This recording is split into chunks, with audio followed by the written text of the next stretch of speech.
Prinsip pertama yang diletakkan oleh Al-Quran adalah asal pada setiap sesuatu adalah halal ataupun dibolehkan.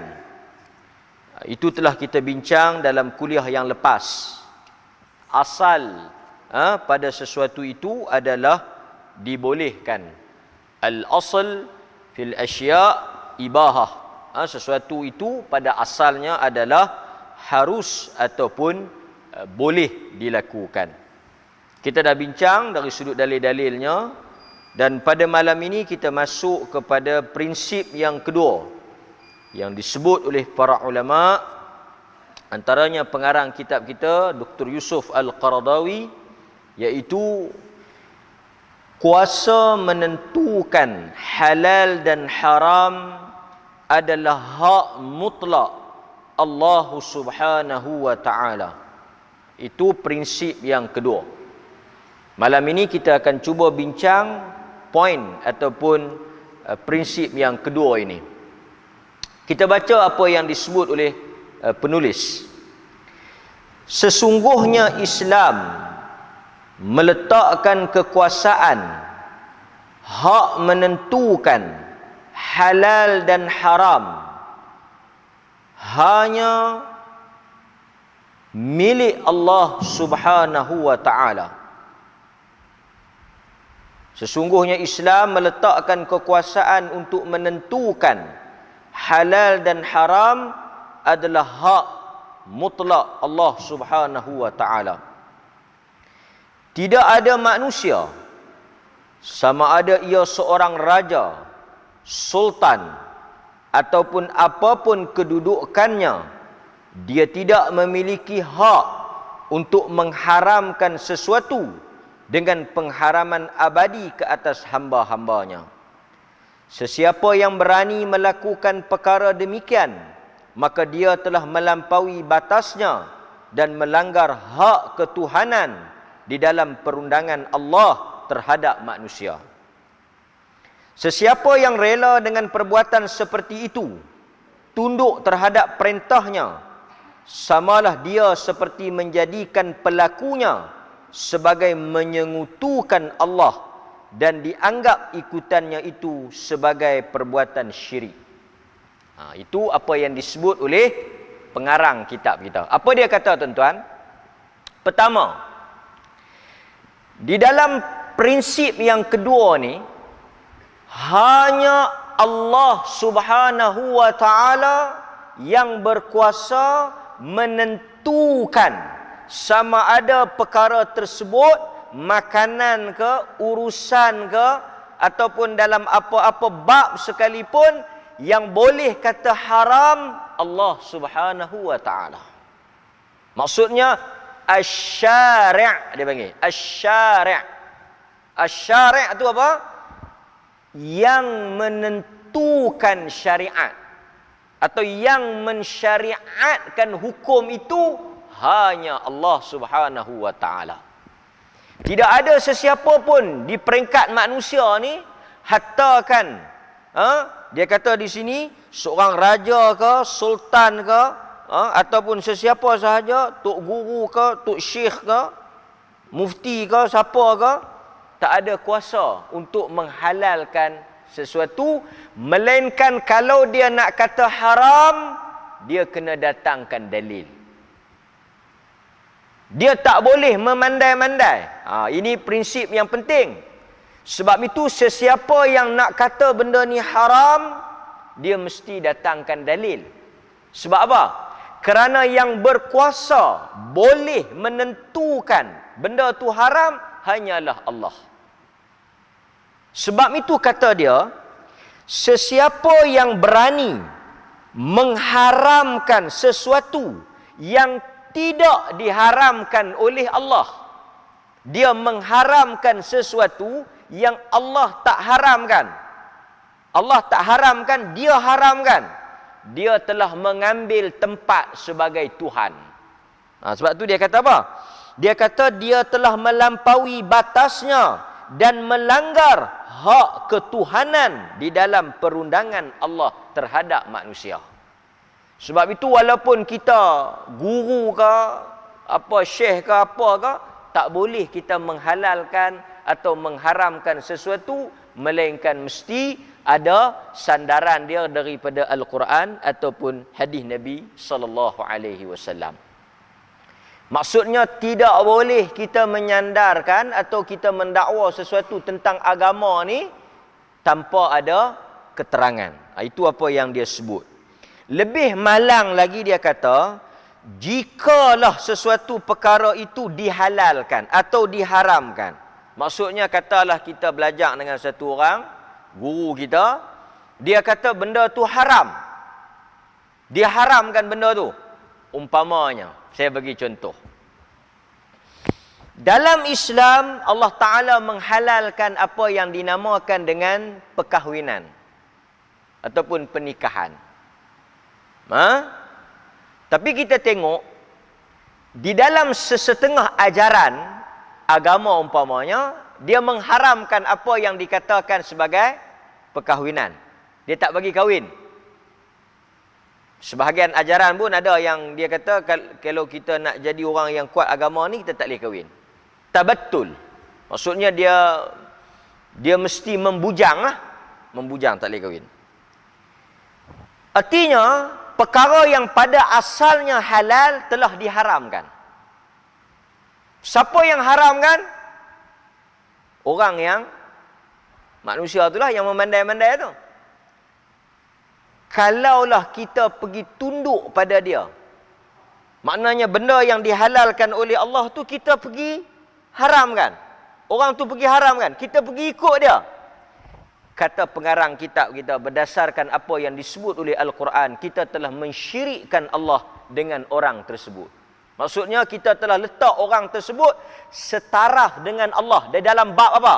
Di dalam bab menghalalkan sesuatu ataupun mengharamkan sesuatu. Sebab itu tuan-tuan, di antara perkara yang merosakkan akidah orang-orang Kristian pada peringkat awal, kalau kita tengok dalam Al-Quran sebut, apa dia? Mereka mentaati padri-padri mereka dalam perkara yang diharamkan oleh Allah, padri mereka halalkan. Perkara itu Allah haramkan, dihalalkan oleh padri mereka. Mereka mentaati padri lebih daripada mentaati Allah. Atau dalam bahasa kita ni, mentaati tok guru ni lebih daripada perintah Allah. Itu pun termasuk di dalam apa yang dikatakan syirik di dalam ketaatan. Apabila kita ikut seseorang yang mengharamkan apa yang halal atau menghalalkan apa yang haram, maka kita telah mengangkat orang tersebut pada kedudukan Allah Subhanahu wa taala. Sebab itu di dalam bab agama ni, perkara yang paling besar sekali, tak boleh memandai-mandai. Dalam soal hukum, mungkin benda tu kita tak suka, tetapi kalau dia halal, kita tak boleh kata haram. Saya bagi contoh umpamanya Nabi SAW. Satu hari Nabi dihidangkan dhab. Kita semua baca hadis dhab. Baca hadis dhab. Biawak padang pasir. Nabi tak makan dhab. Biawak padang pasir ni Nabi tak makan. Tetapi adakah Nabi larang sahabat makan? Nabi tak larang. Khalid Al-Walid tanya Nabi SAW. Khalid ibn Al-Walid. Dia kata, tak boleh makan ke? Nabi kata, tak boleh makan. Tapi pasal apa Nabi tak makan? Nabi kata ini bukan makanan kaum dia. Dia tak lalu. Tetapi walaupun Nabi tak lalu ataupun Nabi tak suka makanan tu, bukan makanan Nabi dan Nabi tak makan, tapi oleh kerana benda tu halal, Nabi tak haramkan. Oleh kerana Allah tak haramkan benda tu, Nabi tak haramkan. Walaupun Nabi tak suka. Sebab itu tuan-tuan, kita nak kata klaim satu benda tu haram, bukanlah kerja kita ataupun bukanlah kuasa yang ada di tangan manusia, melainkan dia milik Allah Subhanahu wa taala. Antara dalil yang dibawa oleh pengarang kitab kita ini dalam surah Asy-Syura ayat 21. Allah Subhanahu wa taala berfirman, "Am lahum syuraka'u syara'u lahum minad din ma lam ya'zam bihillah."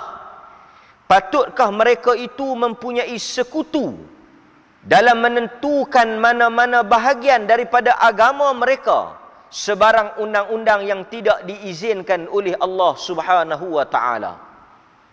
Allah tanya, apakah sepatutnya, apakah boleh mereka itu syuraka, mempunyai sekutu?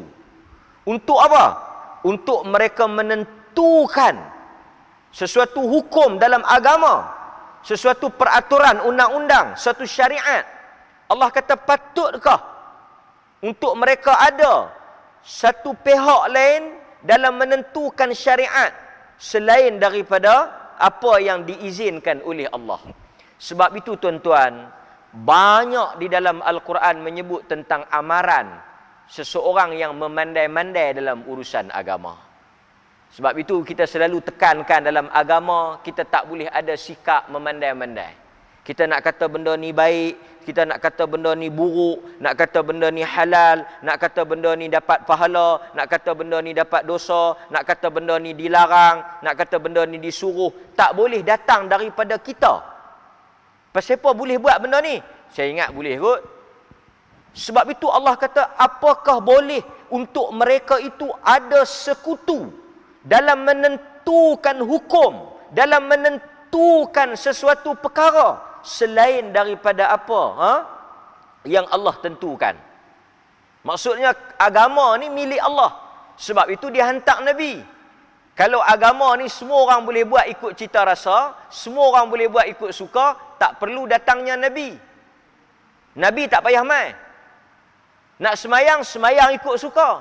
Nak makan, makan ikut suka. Nak hidup, hidup ikut suka.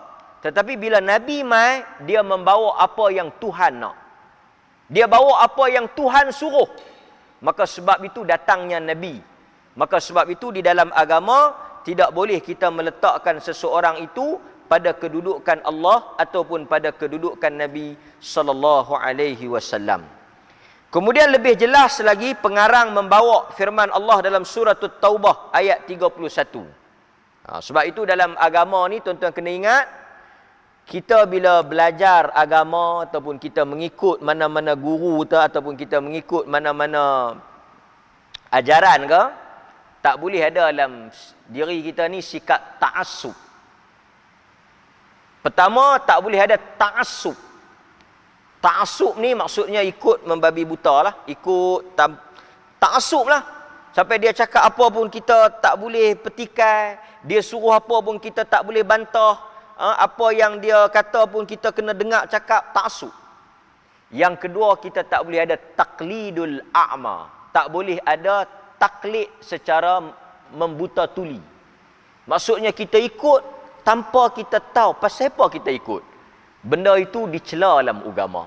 Antaranya Allah Ta'ala sebut dalam surah At-Taubah ayat 31. Allah kata, ittakhadhu ahbarahum. Surah At-Taubah ayat 31. Allah cerita tentang golongan Nasrani, golongan Kristian. Ini pengajaran untuk kita sebagai orang Islam. Dalam ayat ini Allah kata, ittakhadhu ahbarahum. Orang-orang Kristian itu mengambil ahbarahum, pendeta-pendeta mereka. Wa ruhbanahum, rahib-rahib. Ahbarahum wa ruhban, rahib-rahib mereka ni maksudnya ulama-ulama mereka, tokoh-tokoh agama mereka, pendeta mereka, tuan-tuan guru mereka itu sebagai apa? Arbaban min dunillah, sebagai Tuhan selain daripada Allah. Sebagai Tuhan selain daripada Allah. Siapa yang mereka jadikan Tuhan? Padri. Padri itu siapa? Kalau orang Islam ni ulama . Kalau Kristian dia panggil padri. Kalau orang Islam ulama lah, maksudnya scholar. Apa? Tokoh. Tokoh tuan guru lah. Maksudnya macam mufti lah kan. Maksudnya pemimpin agama. Dalam kes ini, seorang sahabat Adi bin Hatim radhiyallahu an, dia asalnya pendeta Nasrani. Dia asalnya Kristian. Ini dalam riwayat yang kita selalu dengar lah. Apabila dia memeluk Islam, dia asalnya Kristian, dia masuk Islam, Dia bertanya kepada Nabi SAW seakan-akan macam dia macam apa?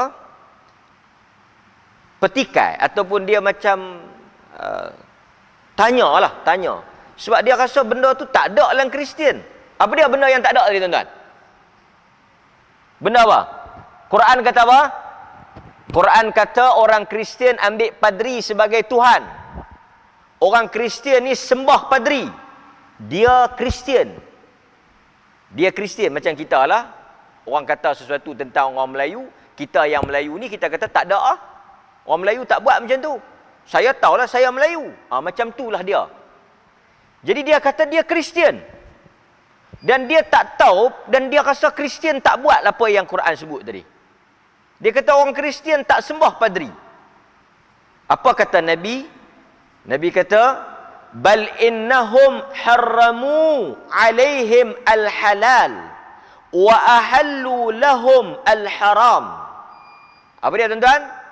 Nabi kata sesungguhnya orang-orang Kristian apabila diharamkan kepada mereka oleh padri-padri mereka ni sesuatu yang Allah halalkan, wa ahallu lahum al-haram, dan padri-padri ni menghalalkan apa yang haram, fattaba'uhum, mereka ikut padri. Ini maksud ayat tadi.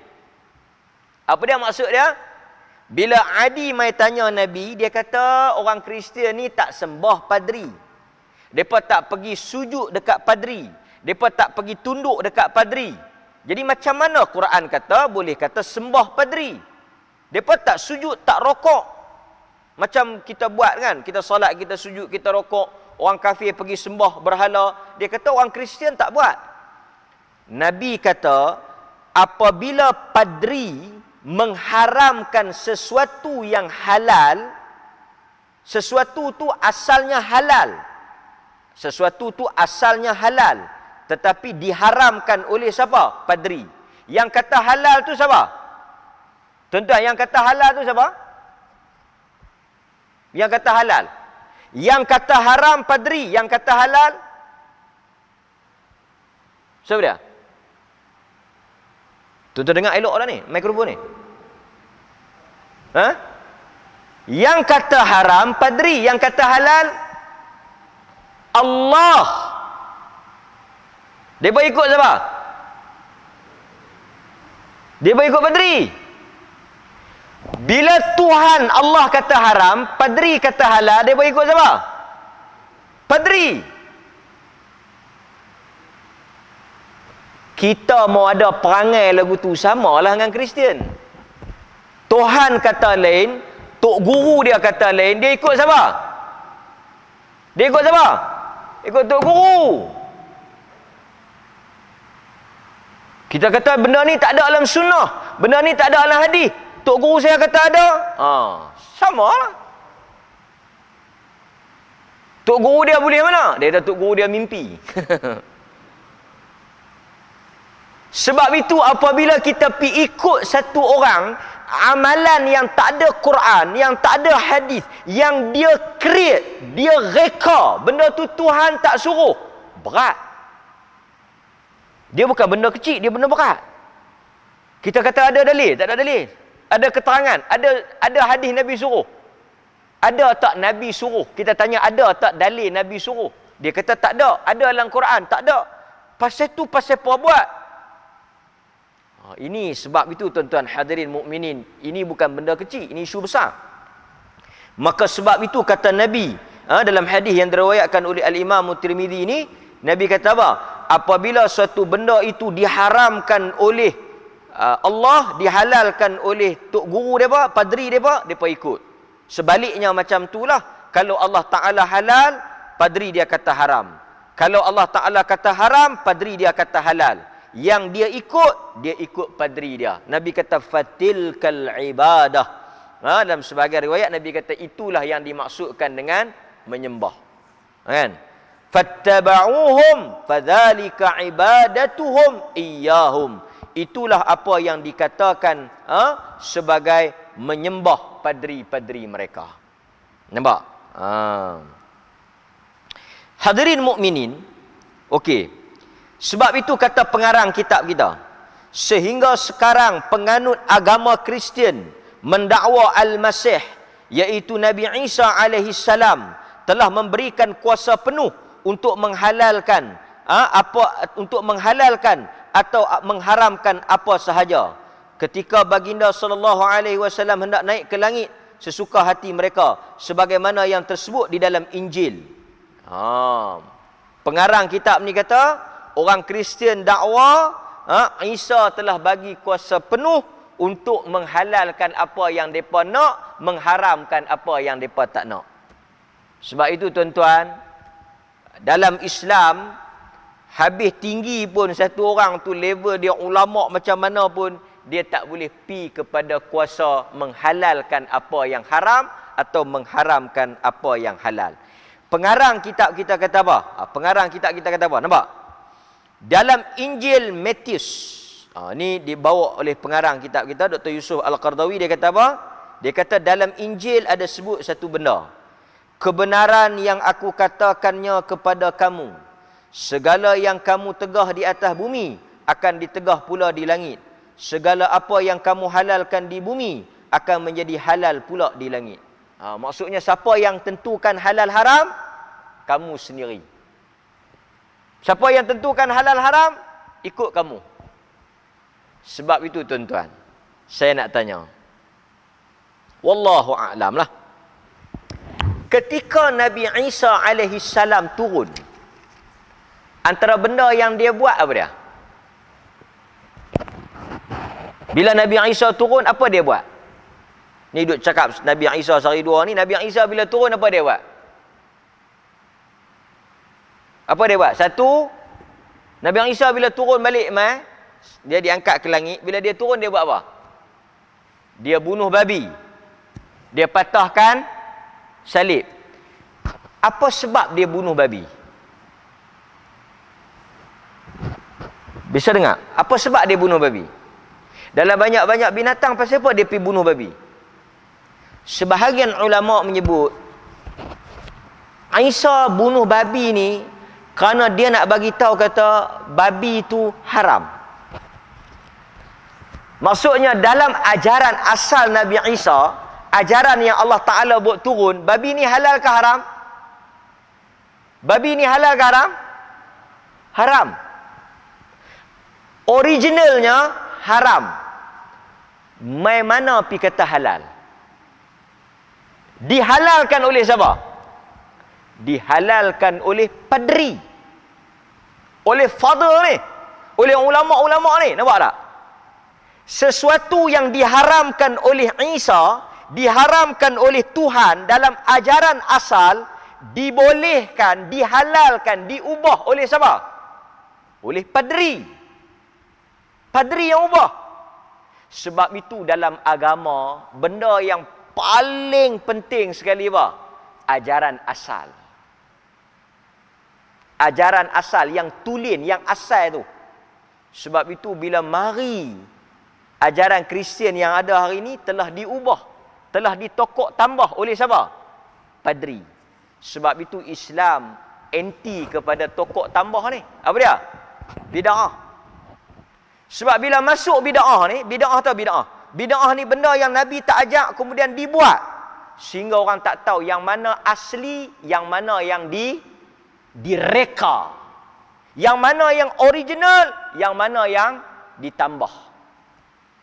Maka sebab itu, salah satu benda yang merosakkan ajaran Kristian adalah ubah suai yang dilakukan oleh ulama-ulama mereka ataupun padri-padri mereka. Kemudian kita sambung balik. Pengarang kitab kita bawa surah Yunus ayat 59. Pengarang kitab kita ni dia bawa surah Yunus ayat 59. Tentang apa surah Yunus ayat 59 ni? Cuba tuan-tuan tengok. Okey. Dia kata dalam surah Yunus ayat 59, kita baca dia punya terjemahan.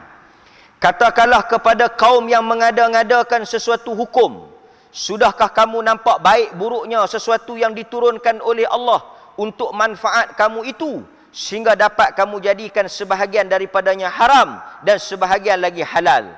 katakanlah lagi kepada mereka, adakah Allah mengizinkan bagi kamu berbuat demikian dan kamu hanya mengada-ngadakan sesuatu secara dusta kepada Allah Subhanahu wa taala? Allah kata apa? Katakan kepada kaum yang mengada-adakan sesuatu hukum. Asalnya hukum tu tak ada. Asalnya hukum tu tak ada. Direka. Oleh siapa? Oleh ulama-ulama mereka lah. Lepas tu, sudahkah kamu nampak baik buruknya sesuatu yang diturunkan oleh Allah untuk manfaat kamu, sehingga dapat kamu jadikan sebahagian daripadanya halal, sebahagian daripadanya haram. Ayat ini tuan-tuan, kalau kita tengok dalam tafsir Ibn Kathir, surah Yunus ayat 59. Tuan-tuan note, surah Yunus ayat 59. Kata Al-Imam Ibn Kathir, ayat ini diturunkan oleh Allah kesan daripada tindakan. Siapa yang biasa baca dalam tafsir Ibn Kathir, surah Yunus ayat 59, ayat ni turun kisah apa? Siapa bisa tahu? Ayat ni turun tentang isu apa? Ayat ini turun tentang isu, kata Al-Imam Ibn Kathir, berdasarkan kepada tindakan orang-orang musyrikin mengharamkan makanan laut yang dihalalkan oleh Allah. Mengharamkan makanan laut yang dihalalkan oleh Allah. Makanan laut tu halal. Siapa yang halalkan? Allah. Lepas tu diharamkan oleh siapa? Diharamkan oleh orang musyrikin. Atas hujah apa mereka haramkan? Tak ada hujah. Memandai-mandai. Ini dan masalahnya, pengikut mereka tolak yang Allah halalkan tu, terima apa yang mereka haramkan. Tu saya nak sebut sikit kat tuan-tuan lah, nak kait dengan apa yang berlaku sekarang ni. Boleh? Benda ni lama dah, tapi saya nak sebut jugalah sikit. Walaupun dah dijawab oleh ramai orang, tapi saya nak bagi clear juga. Pasal dia sebut makanan laut ni. Makanan laut tu boleh ke tak boleh? Kita panggil satu orang main rumah kita, kita hidang udang. Udang kan, seafood. Dia tak makan. Kita tanya pasal apa tak makan? Dia kata dia sakit ke, atau dia alergik ke, tak apalah kan. Maksudnya bukan dia haram kan, tapi dia tak boleh makan lah. Okey, tak apalah. Tapi tersebar dalam sesetengah sebaran dalam masyarakat kita, saya tak tahu tuan-tuan dapat tak dapat, kononnya Nabi tak makan daging dengan sotong. Nabi tak makan susu dengan ikan. Nabi tak campur makanan laut dengan makanan darat. Kalau dia kata daripada Kementerian Kesihatan ataupun daripada pakar pemakanan ke, okeylah, kita tak petikai lah. Tak apalah kan. Dia kata ni nasihat daripada Kementerian Kesihatan, nasihat daripada pakar pemakanan. Dia kata tak elok kita makan daging, kita makan dengan sayur ni ke apa, tak elok. Tak apalah, sebab itu dari sudut ilmu, saintifik, okey. Tapi bila dia sandarkan Nabi tak makan, atau Nabi kata tak boleh makan, yang ni beratlah.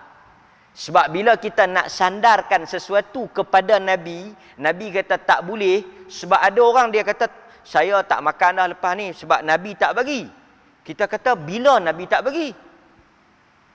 Tuan-tuan dah dapat tak? Ada orang tak makan. Dia kata sotong tak boleh makan dengan daging. Makanan laut tak boleh campur dengan makanan darat. Kita kata pasal apa? Dia kata Nabi tak bagi. Yang ni bohong. Yang ni memang dia bohong. Dia bohong dari sudut apa? Dia pergi sandarkan benda tu pada Nabi.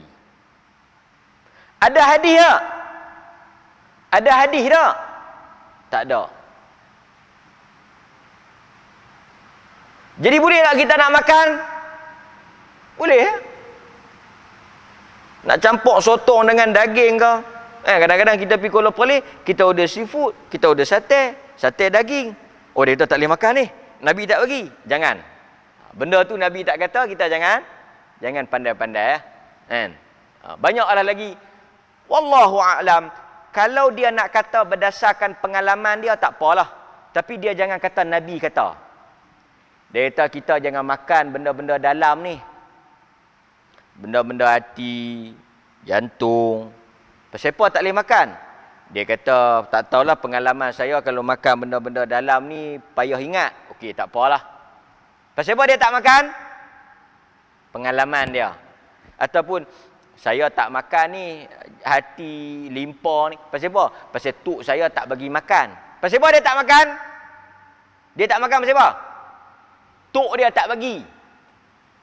Petua tuk dia. Tak apalah. Tak makanlah. Dia kata kalau ustaz nak makan, makanlah. Saya tak makanlah, tuk saya tak bagi. Tak apalah dia nak ikut tuk dia. Sebab tuk dia kata kalau makan tak ingat. Tuk dia pun taklah berapa ingat sangat. Kan? Pasal ada.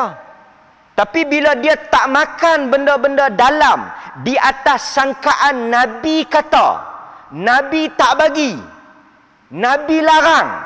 Oi, yang tu bukan dia. Sebab itu yang kata makan semut hitam, makan kepala ikan, ni semua petua orang tua-tua ya. Petua orang jelempuk, petua orang tambun tulang. Orang tua-tua kata jangan makan kepala ikan, lupa. Jangan makan semut hitam, lupa. Ini lebih kepada petua, pantang larang orang tua-tua ya. Hadis tak ada. Hadis tak ada. Yang tak makan kepala ikan pun duk lupa siapa tu juga.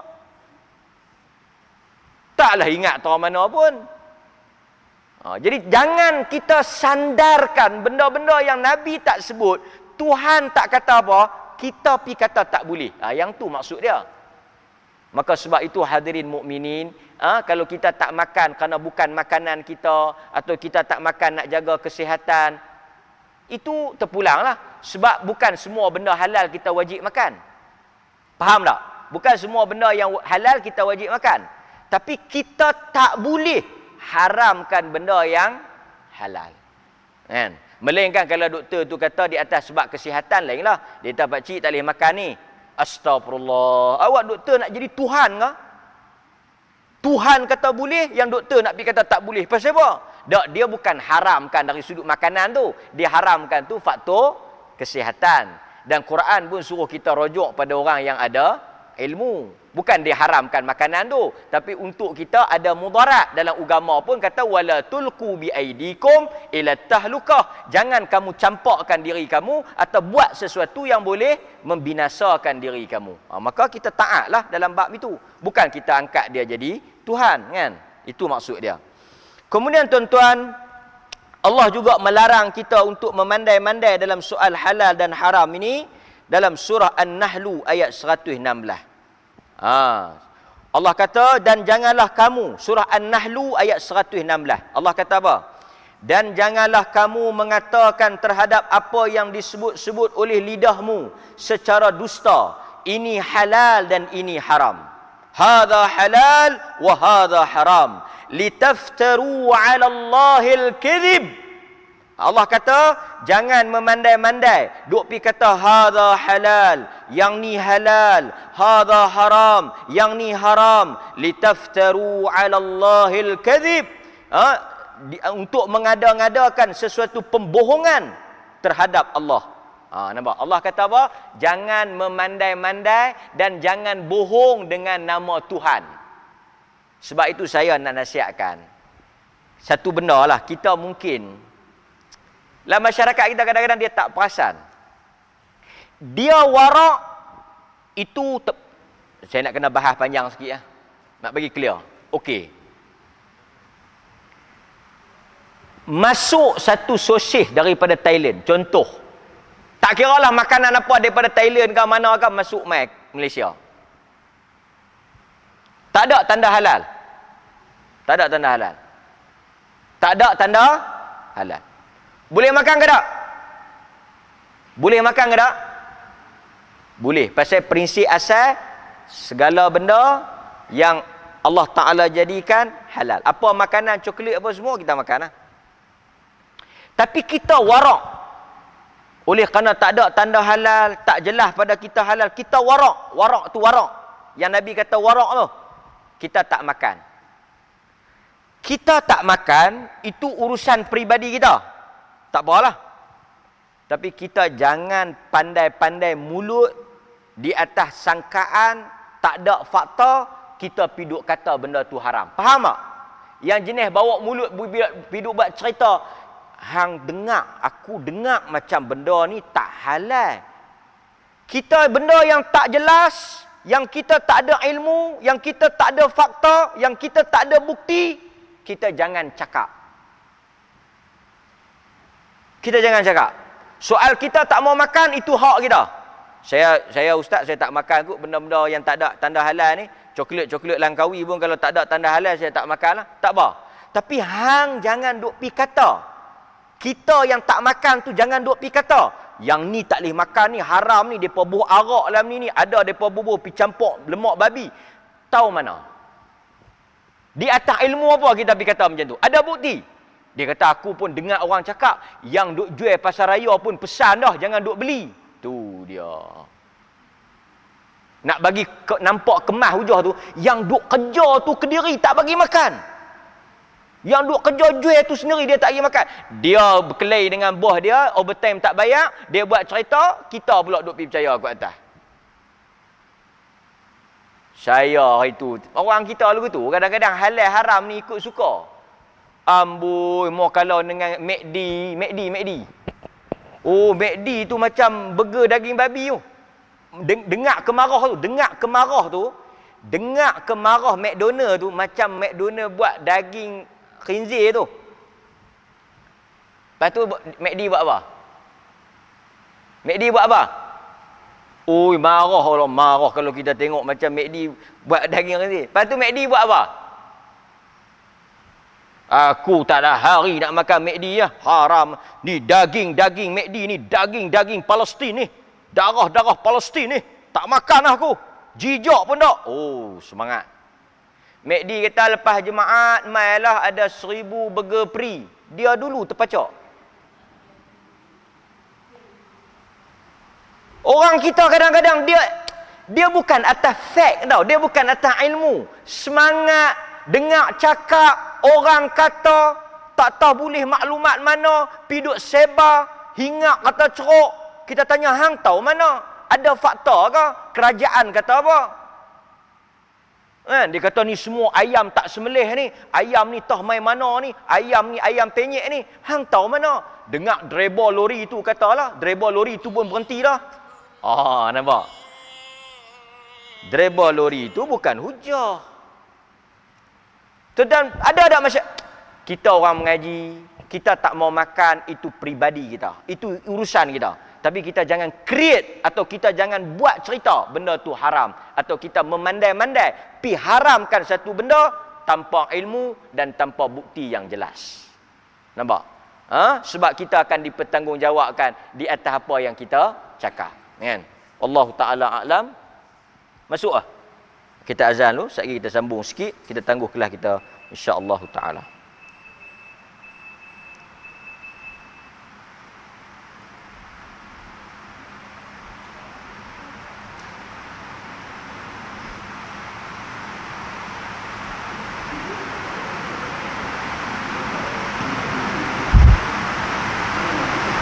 Allahu Akbar.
Bismillah. Okey tuan-tuan, satu lagi saya nak kaitkan juga dengan tajuk malam ni. Teguran umum lah, teguran umum. Kadang-kadang kita bila mengaji agama ni kita rasa kuat agama sikit ni, kita rasa warak. Bila mari warak ni kadang-kadang melampau. Dalam hidup kita ni tuan-tuan, Nabi ingatkan kita supaya jangan melampau. Halaka al-mutanatti'un. 3 kali Nabi sebut. Binasalah orang yang melampau. Okey. Selalu orang agama ni dia faham kata orang agama ni dia tak boleh selesa dengan dunia lah. Maksud dia tak boleh makan yang elok. Dunia kan. Yang ni kita masuk dalam kategori melampau. Okey. Nak bagi mudah kita faham, ada satu peristiwa di mana Nabi SAW bercerita tentang hari kiamat di rumah seorang sahabat bernama Uthman bin Mad'un. Cerita tentang hari kiamat. Kita punya prinsip, benda yang Tuhan tak kata haram, kita jangan kata haram. Benda yang Tuhan kata halal, kita kata halal. Boleh? Nanti tuan-tuan dah warak sangat, dah alim sangat, duk makan ikan kering dengan ikan bilis ya. Ikan kering, ikan bilis. Ikan kering, ikan bilis. Kan? Tahu tak makan ikan sedap-sedap tak boleh ya. Kita nak mati ya ni semua. Kan? Ada orang setengah dia ikut ajaran tertentu, dia buang dunia. Ada dulu di Kelantan ke di mana, balik pergi buang TB. Dia petuk TB dalam sungai, dia kata tak tahulah. Kan? Balik buang TB, buang apa semua peti air. Ada yang tak mau dunia lah. Nak pergi duk buat pondok dalam ni, nak pergi dalam hutan mana-mana pergi buat pondok. Nak pergi buat pondok, nak pergi mayang ya. Ada setengah kita pun macam tu juga. Tapi saya ingat bukan dia kuat agama, dia kedekut. Yang jenis tak mau makan semua ni. Makanlah kan. Tengok cerita.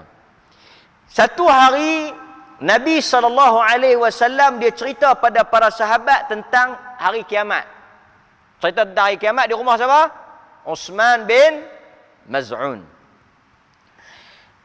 Cerita tentang nikmat, cerita tentang azab, cerita kiamat lah. Selalu cerita kiamat ni kita akan rasa apa? Takut. Okey, kita sambung lagi.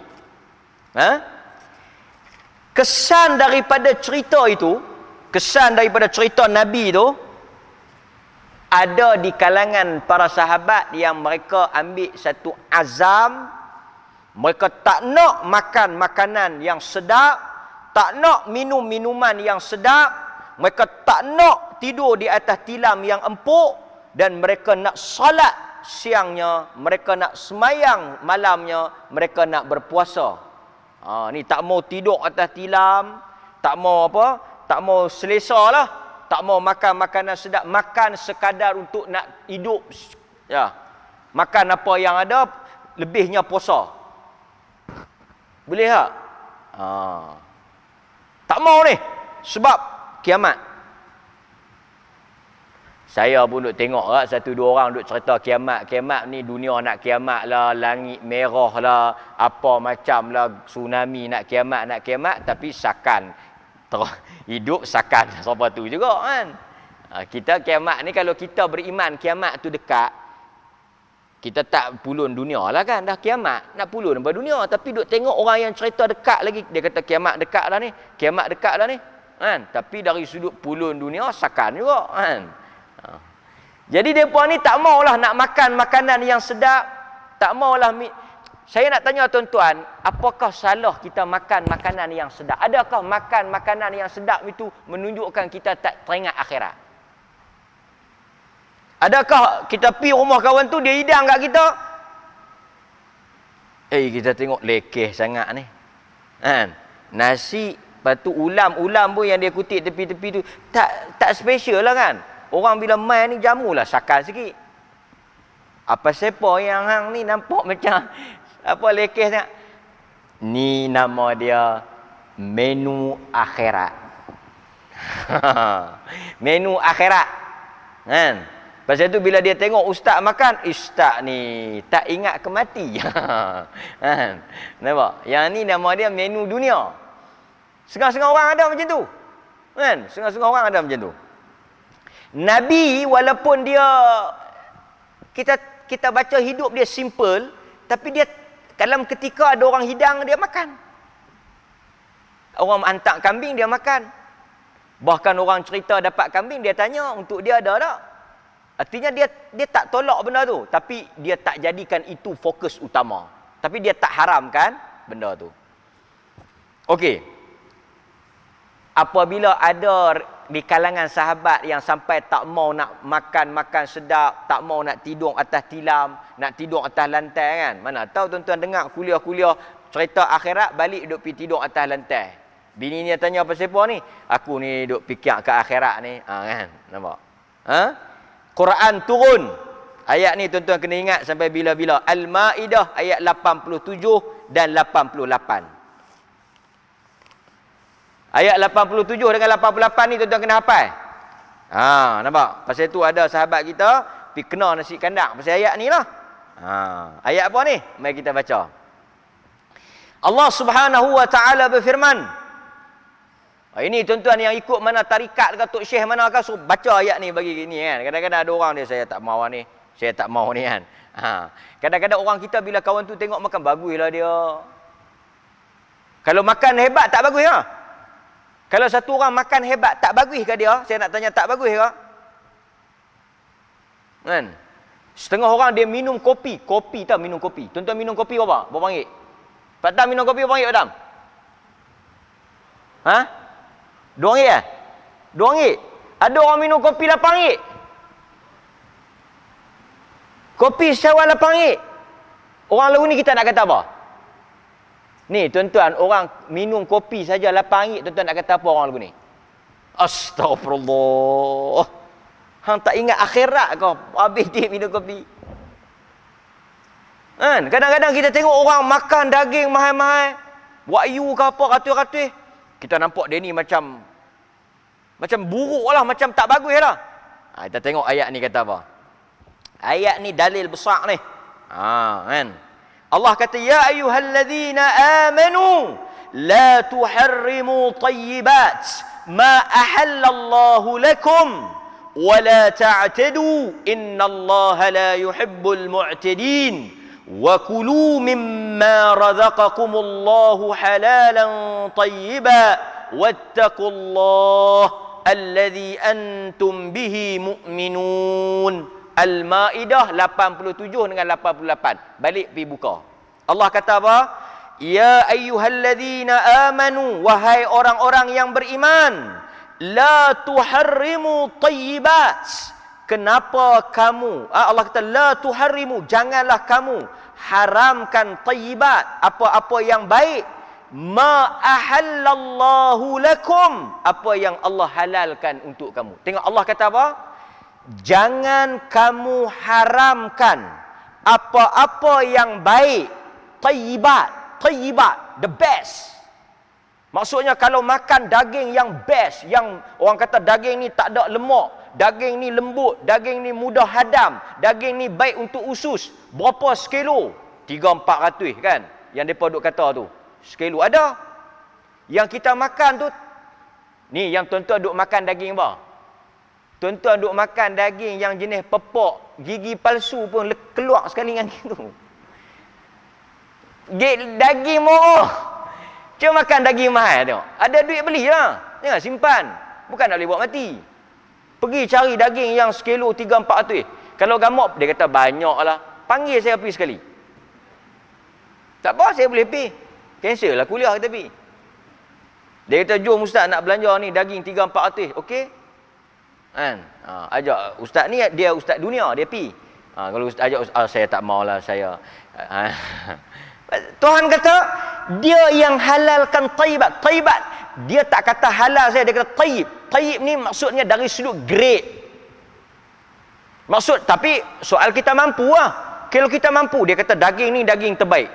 Artinya dia tayyibat. Tuan-tuan kata ni berah ni mahal, tapi dia bagus. Artinya dia tayyibat. Kita pergi apa? Beli tilam. Biasa pergi beli tilam mahal. Tilam mahal. Dia kata tilam ni 30,000. Oi, sakan 30,000. Tilam ni diluluskan oleh pakar tulang. Siapa yang tidur ni, tulang belakang dia akan apa? Selamat. Artinya dia tayyibat. Kereta ni harga berapa? Kereta ni 100,000. Kereta ni kalau kita mengantuk, dia bawa sendiri. Kalau nak belaga, dia boleh brake, auto brake. Artinya dia Dia bukan soal halal ya. Dia Quran tak tekankan hanya semata-mata soal halal. Quran juga tekankan soal tayyibat. Tayyibat artinya apa? Benda yang terbaik. Kereta yang terbaik. Makanan yang terbaik. Dan selalunya yang terbaik ni mesti mahal. Artinya salah tak untuk kita menikmati hidup ni? Tak salah. Bahkan orang yang pergi haramkan benda tu, pergi tolak benda tu, larang benda tu, salah. Quran kata la tuharrimut tayyibat. Jangan haramkan. Jangan haramkan. Ada orang beli jam mahal, berapa belas ribu. Kita tanya pasal apa jam ni? Jam ni kalau kita tak ikut dia, dia maki kita. Kan? Kalau kita semayang sayuk, dia maki, oi, tak ingat nak mati lah ni, nak mayang, tak mayang lagi ni. Jam tu dia bercakap. Tak apa lah, bagus ya. Faham ke tak? Jam 30,000 berjanji pukul 8, mai pukul 10. Baik beli jam murah. So, faham tak? Soal tayyibat. Ada orang dia mampu, dia boleh buat. Quran kata apa? Okey, kemudian Quran kata apa? Wala ta'tadu, janganlah kamu melampaui batas. Dan Allah kata apa lagi? Allah kata wa qulu mimma razaqakumullahu halalan tayyiba. Allah kata makanlah oleh kamu apa yang direzekikan oleh Allah yang halal lagi baik. Kesimpulan yang kita boleh buat daripada apa yang saya huraikan dalam apa ni? Dalam apa? Kuliah kita pada malam ini, tuan-tuan, hak untuk mengatakan sesuatu itu halal atau mensyariatkan sesuatu hukum itu hanyalah milik Allah. Sebab itu asy-syari' yang mensyariatkan itu kuasa tertinggi, the supreme of power tu, yang paling power sekali tinggi itu milik Allah. Apa yang Allah kata haram, sami'na wa ata'na. Apa yang Allah Ta'ala halal, sami'na wa ata'na. Kalau benda yang kita tak pasti, waraknya famanittaqa asy-syubuhat, dia hendaklah tinggalkan benda yang dia tak pasti. Istabra'a li dinihi wa irdih. Nabi kata famanittaqa asy-syubuhat. Siapa-siapa yang jaga, takut, jauhi benda-benda yang tak jelas, dia telah menyelamatkan agama dia dan maruah dia. So benda yang halal kita kata halal, haram kita kata haram. Benda yang tak pasti, sama-sama yang tak jelas, kita tak ada ilmu tentangnya, kita stop, kita tinggalkan. Tapi kalau ada orang nak ambil, kita tak boleh kata apalah, sebab benda tu bukannya haram. Kan? Apatah lagi tuan-tuan, kita tak boleh beralasan kita nak kuat agama, kita nak cuci diri, kita nak dekat pada Allah dengan mengharamkan apa yang halal. Jadi itu apa yang dapat kita simpulkan pada prinsip yang kedua. Mudah-mudahan tuan-tuan, apabila kita berhadapan dengan isu-isu yang berkaitan dengan halal dan haram ni, kita balik pada dua prinsip yang kita dah dapat. Satu, asal pada tiap-tiap sesuatu itu adalah halal. Kedua, yang berhak nak kata haram ataupun halal hanya Tuhan, bukan tok guru, bukan ulama, bukan tok syekh, bukan Perdana Menteri, tetapi Allah semata-mata. Itu apa yang disebut oleh Al-Quran. Dan mudah-mudahan bila tuan-tuan ada prinsip ni, insya-Allah tuan-tuan akan tenang dan damai dalam menghadapi isu-isu yang timbul dalam masyarakat kita. Apa-apa sebaran yang kata makanan tu tak boleh, makanan ni tak boleh, tuan-tuan balik kepada hukum asal, insya-Allah. Subhanakallahumma wa bihamdika asyhadu an la ilaha illa anta astaghfiruka wa atubu ilaik. Wassallallahu ala nabiyyina Muhammad wa ala alihi wa sahbihi wasallam. Walhamdulillahirabbil alamin. Wassalamu alaikum warahmatullahi wabarakatuh.